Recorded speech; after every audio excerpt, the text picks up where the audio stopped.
All right, guys, this is before the stream, and we weren't able to upload to YouTube. But what I'm going to do, we recorded the stream on this camera, and we're going to play it, and so you can kind of feel like you're live. You won't have the live Q&A, unfortunately, but for some reason, we weren't able to stream live to YouTube. I don't know what's up with that, but either way, this is the contest as it goes, and yeah. And good luck to whoever wins. It's going to be a suspense. It's going to be a suspense. All right. Hello, can you guys hear us?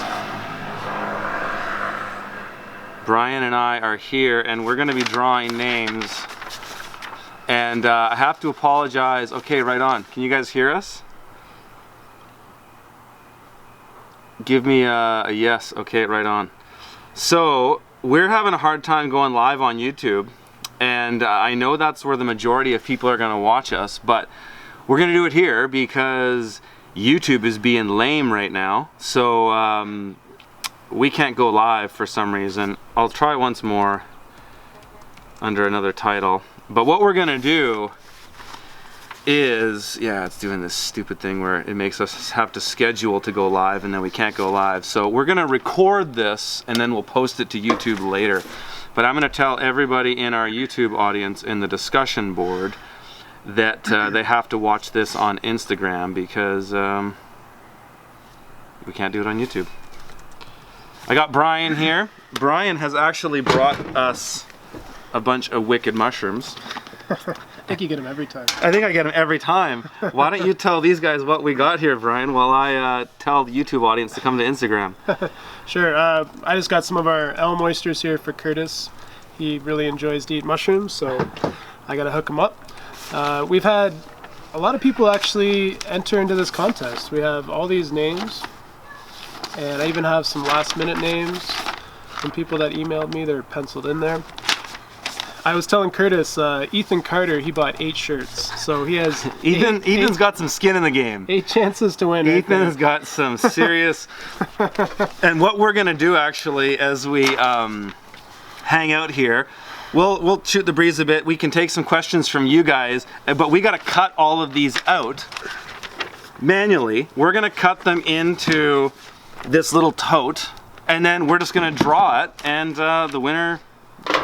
You know how it goes. The winner gets to come to my workshop, one of my workshops, and one of Brian's mentorships. And you know, this has just been a lot of fun. We've had I even actually sent you all the emails, but everyone was kind of telling me their story and that's awesome. And why they wanted to be the chosen one, and yeah, it's pretty awesome. So I guess I'll start cutting these up, Curtis. Yep. So we will be uploading the video later to YouTube. And, you know, by all means, you guys can ask some questions. We will do our best to answer them. We might miss your questions, so you might want to put those repeatedly or maybe put some asterisks around it. Yeah, exactly. You are so awesome, Curtis. You have opened my eyes so much. Hey, man. That's awesome. Thank you. So, what else are we going to talk about? Well, I think I've got the... maybe I'll keep trying on YouTube. I don't know, but it's kind of distracting to keep trying, so... Yeah, we're gonna cut these out. How do we? Yeah, the short. It's hard to navigate the totally. Conversation on Instagram, unlike YouTube where I can scroll through it so much easier. But love to have a short convo with you. Yeah, man. Come and see me at one of my events or something. Lots of time. Yeah, shoot questions at us, guys. Brian and I were talking about earlier. And it's sort of an interesting thing that happens with farms around this time of year. It happens with mushroom farms, happens with market gardens, but your production's peaking because the summer's full on, you've had all the season to ramp up to this point, you're maxed out, and then school starts, and we're in a very touristy place, like the Okanagan Valley has got a lot of tourists, and so when school starts, everything slows down, and so we were just kind of talking about the challenges that we face, you know, is like we've got all this stuff coming off the farm and all of a sudden a bunch of customers drop off the radar. So you got to go and find more or look at other market streams that you can pick up. Have you guys had that problem before? I even started losing some farmers markets this time of year. There's a bunch of farmers markets that only really run into September. And then the big ones, they'll run into maybe 3rd or 4th week of October, and then they shut down too. Yeah. And I don't know if you've ever done a winter market where they're like in the buildings. They're really not that interesting. No, I know they're not. I'm gonna get on cutting in here too. But why is silage tarp so expensive? Is there something better than Dubois? In Canada, I'm not sure. I mean, locally, you can buy silage tarps locally for the most part. I get them. There's a place up in Salmon Arm here. You just Google silage. I mean, silage tarps are so common, so yeah, you probably can. There's probably a competitive place to buy them. You know what we use? We use used trucker tarps, and we use those to dry our wood chips. And we picked up, I want to say, 20 used trucker tarps for $200, and they're like. They're smaller though, aren't they? They're not good for covering they're big chunks of land. Crazy heavy duty, thick tarps. They're very similar to silage tarps. Oh, really? And then it's just you'd have like multiple tarps that you would just like peg in, right? Oh, okay. So like the trucking companies, they'll use those to tie everything down, and eventually those tarps fall apart. So if you can find used trucker tarps, I think that's a good strategy if you're looking on Absolutely. Getting something cheap. Absolutely. Finding them might be difficult though. Yeah. What else do you guys? This seems to be the bane of my existence. Yeah, it's always a struggle with some things, you know. So yeah, we were talking about how do you move your product as restaurants slow down. I don't know. We were in the Okanagan, so our experience is in a seasonal environment. So I don't know if your market would be the same, but definitely here it's a little slow in April, picks up May, and then June to end of August we're just pumping. But then the market starts slowing down again, and for us we're still growing a lot, and then we have to start picking up new clients because our clients start taking less. But then because we picked up new clients, then we have to continue to get bigger. We gotta keep cutting. And we gotta be bigger the following year because now we have more clients. Right. So we're talking about possibly entering into another market, and And I really like the idea of selling to tourist areas. I think restaurants, the high caliber restaurants that we sell to, I think is why we're so successful. So we're talking about possibly moving into Whistler next year, and maybe picking up 10 restaurants there, and then start building that. Wow. A lot of work. It is, but it could really pay off because there's a lot of restaurants up there that would like your product. And here's the thing, like I know a lot of chefs there already. I know the market. You worked in that market. I worked in Whistler before, so I want to move into a market that I'm familiar with. Exactly. Right? Exactly. And that's why this business was so successful here in the Okanagan. I actually worked in the Okanagan for 3 years as a server, yeah. And tested the market, and then we did our business that way. I think that's the best way to do it. Exactly. Yeah, your markets change. Like when I started, it was all just doing farmers markets. Then I went to restaurants. Then I found I wanted to do a CSA. Then I went back to doing just restaurants, and then I ended up doing just grocery stores and distributors. So you never know where you're going to end up. Now, like I make YouTube videos and do public speaking.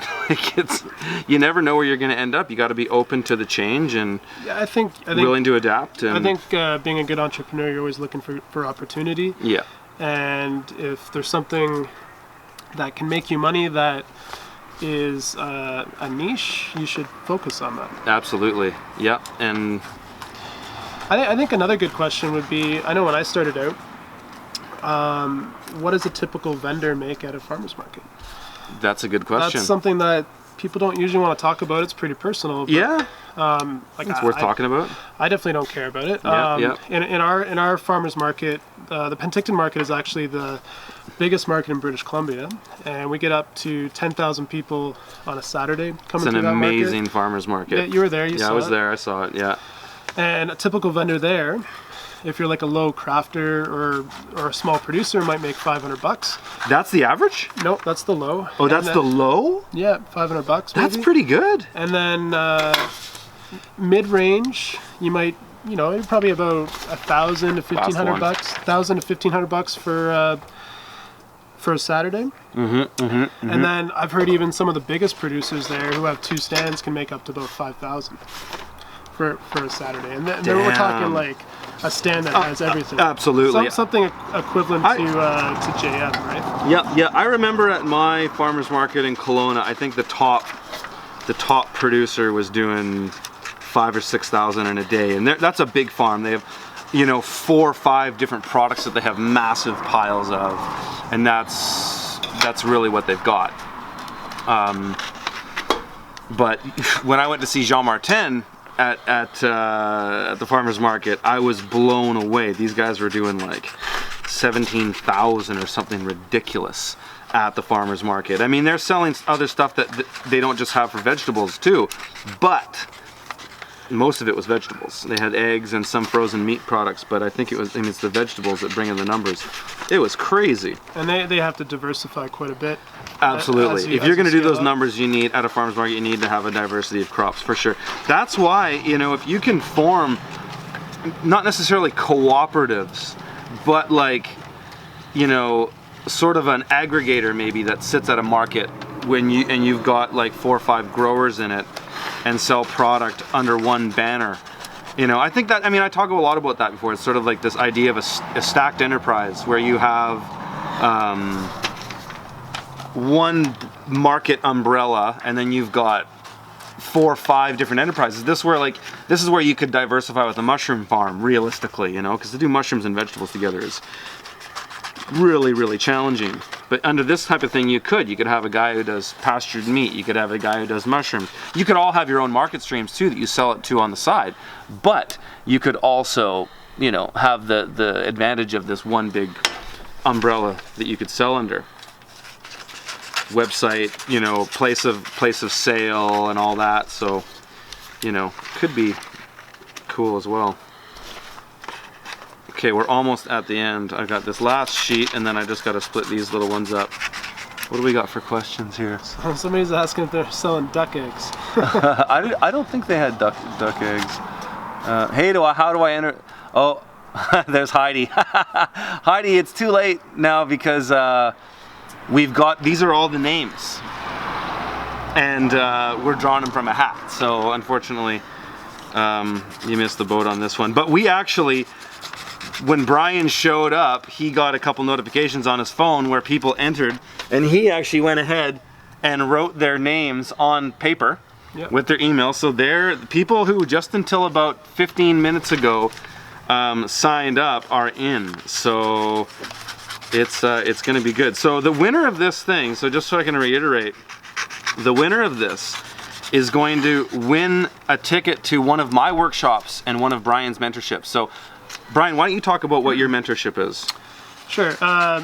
Yeah, like I started my mentorship last year, and ended up actually writing a detailed business plan book this year because we're taking it seriously now. So the whole point of you coming to work on my farm is you're going to learn how to do a mushroom business, but I don't want you worried about taking notes and all that. So I have everything in a book format that like goes an SOP. that goes through the whole step process.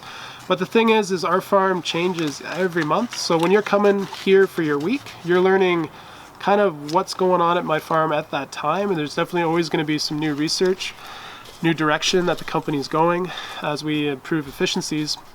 So the whole point is you come work on my farm, and you need to feel what it feels like to own a business. And the reality is it's a lot of hard work, but it's really rewarding. And the whole point of you coming here is to see that and kind of engage with someone that you can have a conversation with. So when I started this business, I was very much alone. I didn't know who to connect with, and the information was not easily accessible. And I know Curtis was a lot in this area as well. He had to figure out a lot of this stuff on his own, and so did I. So by you coming and working on my farm, you really get a leg up, and you really get an opportunity to be successful, because it costs a lot of money and a lot of mistakes to be successful. So by you taking either of our courses, you really have a huge opportunity to see what it takes to do a farm, and then all you need to do is figure out the right market and whether or not your area could be something where you could set up a mushroom farm or a market garden. And I think if you have all the tools in front of you and you know how to do a business like ours and you can see it hands-on, you can make those right decisions. Because I think a lot of people set up a farm and they don't have a market and they're going to fail. Yeah, that's probably the biggest reason that people fail, is like they overlooked the market. They thought that they could sell product and they couldn't. They didn't do market research. They didn't look for the right things. And to be honest, I even get a lot of students that come to my farm and we end up just having a lot of fun, and this is not even for them. But the experience was still very beneficial. They realized that maybe this is not the right path for them. And that saves you a lot of money too. Saves you a year of trial and error and putting up all the costs to start the business. Yep. Yeah. So, that's really the point of my course, and obviously your course is a little bit different. Yeah, so mine's quite a bit different. So actually I'll tell you what they are right now is there's 4 to choose from. So I've kind of identified 4 that are the main farms that I'm working with in the US and Canada. They're in Selmer, Tennessee, Rose Creek Farms. That workshop in 2019 is going to start October 14th. It's the Monday. And then I've got Mesa, Arizona, which is Steadfast Farm. That is February 25th, 2019. I've got Hemingford, Quebec at Le Ferme des Quatre Tapes. That's Jean Martin's farm. That's June 17th, 2019. And then I've got Des Moines, Iowa, which is Dog Patch Urban Gardens, July 29th. And each of these 5-day workshops the farms are unique. They're actually they're different from one another. And actually, if you guys go to my website, go to theurbanfarmer.co/PMG, I have sort of a lead page that shows all the farms, and you can kind of scroll through it and see what there is. But the October workshop on there that's listed right now is 2018, but this draw will be for 2019. So. And I think the coolest thing about what you offer is you have multiple experts teaching how to do market gardening, and you bring so many people together that I'm sure everyone kind of forms these interesting relationships. Oh, the relationships well. you get out of these are incredible. And I get that just with 2 students on my farm, and I can only imagine how many how amazing that would be. Well, it's a big powwow. Yeah. Everybody's hanging out, and it's a lot of fun. And it's awesome. So the whole idea with this workshop is it's 5 days, Monday to Friday. It's to demonstrate. There's lots of classroom sessions and there's lots of field sessions. I'd say it's 1/3 classroom, 2/3 in the field. And what we're trying to show as an underlying thread is that showing you a full production week, because once a market garden is into production, it's more or less doing the same group of tasks day in and day out for 5 days. And usually there would be a Saturday farmers market, but we don't do that in the workshop. We actually often will have, if people want to go and see the farm at the farmers market on Saturday, they can, but the teaching is in these 5 days. And so we cover everything. We basically open up the books of these farms and show all the numbers and show everything, all the production, the customers, where everything goes. Every in and out detail and what happens on a farm Monday to Friday is shown. And so it's a real eye-opening experience for a lot of people. So yeah, like whoever wins this, whoever wins this is going to have what an experience. They're going to have a hell of an opportunity, and you guys get to choose. So how will they choose? They just go on my website and pick the date that they want. Whatever they want. Whatever they want. Yeah, and so everything's for 2019. Yeah, everything's for 2019. Yeah. So we are ready to go here. I am recording this on YouTube, and I'll upload it right after we do this so that people can see it. Unfortunately, they won't be able to participate in the live chat. Not that there's much of a live chat going on anyways. How many entries did we have? Oh man, I don't even... Hundreds. I don't know.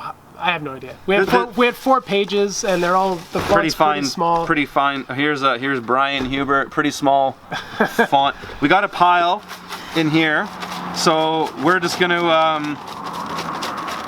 What should we do? One of us draw, or should? I was gonna say let's get my daughter to draw, but she might just grab a handful of them and then. We could get her to try to pick one. Want to try? Yeah. Let's see. We gotta get Violet here. I think that's a good idea. So we're gonna get Violet here, and she's gonna pick the winner. I think that's probably the coolest thing to do on Curtis's farm here.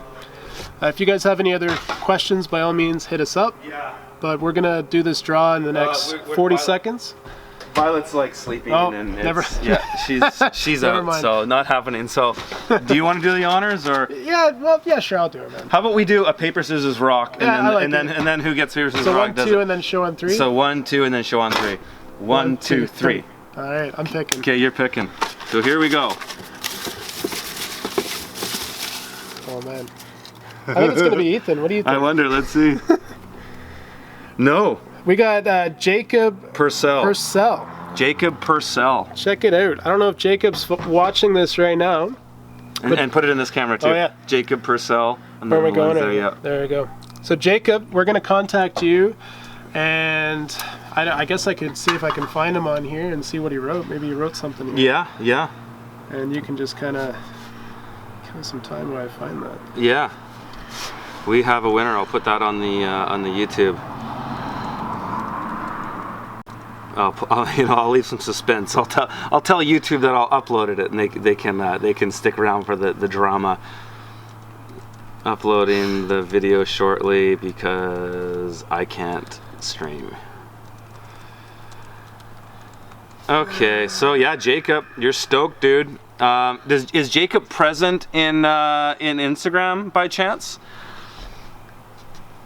Love you guys, lucky Jacob. Thank you. Hey, that's Jesse. That's brother Jesse from Toronto.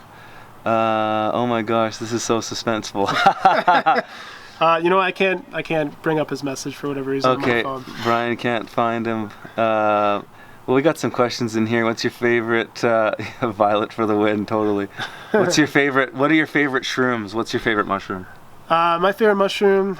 That's the toughest question, to be honest. I like everything I grow. My favorite would be probably what I gave Curtis today, the elm oysters. They're just really meaty, really Yeah, nice I like oyster that. mushroom. Yeah. But yeah, we're starting to specialize in chestnut and enoki. The which chestnut's are my really new interesting. favorite. Yeah. I love it because you can use the whole thing. You can pick them and do them whole. Like they're the little ones with Yep. the yes. I Well, love like, those. what's your favorite vegetable? It's the toughest question. I don't know. I know. Well, to eat, I mean, how would you define favorite? Like the one you eat the most, or is it the one that you maybe You look forward to, look maybe. forward to the most? Yeah. If it's the one I eat the most, it's definitely carrots. I eat carrots constantly. I just always pick up carrots and eat them. But they're not really like. I always thing look. to get I excited definitely about. always look forward to the first heirloom tomato of the season. Mm-hmm. That's by far one of my favorites. Yeah. But yeah, for me, that's the cool thing about growing seasonal mushrooms is we do shut down. So when we start getting mushrooms again in April, it's exciting, Yeah. which is really unique to the mushroom industry. Most businesses are year round. So Yeah. very much our farm, we do get excited about spring crops, just like you would. Just like we would. Yeah. Absolutely. Absolutely. So, what are you drinking there, Kurt? I'm drinking Grower's Cider. Only because I couldn't get the one I want. There's this new one that's called Lone Tree, and it's a ginger flavor. It actually tastes like kombucha, and I love kombucha. But it's done so well. It's sold out. It's a BC cider. It's sold out everywhere. I can't find it anywhere. So we're settling for this, but this isn't bad. This is a raspberry ginger. I don't drink beer. I can't drink beer. Just go straight to my ass. We got a keg. We got a keg on my farm, man. I don't know what you're talking about. Beer's awesome. Yeah. Oh, that's right, Jacob. You got a keg on my farm, man. So congratulations. Boom. You're gonna enjoy some beer during your week. Jacob, you are stoked, bro. This one is having a hard time focusing. But anyways, okay, well, I might as well stop the stream here so that I can upload this so people on YouTube can watch. But does it get you drunk, dude? I don't drink to get drunk, so I don't care. To me, getting drunk seems almost pointless these days because I'm so busy that It just screws you over the next day so I can't much. afford to be miserable the next day. That's it. That's exactly it. I know. That's the life of a business owner. I know. It's not worth it. It's not worth it. Yeah. It's not worth it. I had a lot of fun in my 20s, and now. That's it. I did too. And I'm Solid 10 years of partying. And I'm okay with that. Yeah, exactly. But anyways, I guess that's it, right? Yeah, that's it. All right, Brian, thanks for coming, brother. Appreciate it. Anyways, good luck, Jacob. Good luck, Jacob. Hopefully, hopefully we'll email you and we'll talk to you soon. Awesome. Peace, guys. See you guys.